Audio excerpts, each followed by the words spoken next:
MMTS రైల్లో అత్యాచారం జరిగింది. దాని మీద వెంటనే చర్యలు తీసుకున్నాం, తక్షణం స్పందించాం. దాని మీద బీఆర్ఎస్ దుష్ప్రచారం చేస్తుంది, ప్రతిపక్షం దుష్ప్రచారం చేస్తుంది.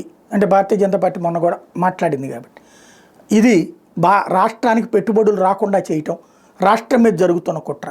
ఇది రేవంత్ రెడ్డి ఆరోపణ. అత్యాచారం జరిగిందని ప్రతిపక్షం మాట్లాడితే కూడా పెట్టుబడులు రావడం మానేస్తాయా?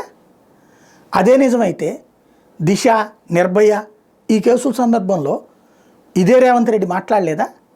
స్పందించలేదా? కాంగ్రెస్ పార్టీ విమర్శించలేదా? అసెంబ్లీలో కూడా ప్రస్తావించలేదా? ఆందోళనలు చేయలేదా? మరంటే ఆ రోజున కాంగ్రెస్ పార్టీ కుట్ర పన్నిందా? ఆ రోజున తెలంగాణకు పెట్టుబడులు రాకుండా కాంగ్రెస్ పార్టీ కుట్ర పన్నిందా? దేన్నది విడదీసి చూడాలా. నేరానికి చర్య తీసుకున్నారు. ఎస్, ఆ రోజున కూడా ప్రభుత్వం చర్య తీసుకుందిగా, ఎన్కౌంటర్ కూడా చేసి పడేసింది కదా. వదిలేశారా? లేదు కదా.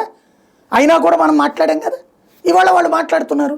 మనం సంస్కారయుతంగా మాట్లాడితే వాళ్ళు సంస్కారయుతంగా మాట్లాడతారు, మనం బాధ్యతగా మాట్లాడితే వాళ్ళు బాధ్యతగా మాట్లాడతారు. దానికే పెట్టుబడులు ఆగిపోవడం అంటే ఇది వినేటందుకు వింతగా ఉండట్లా?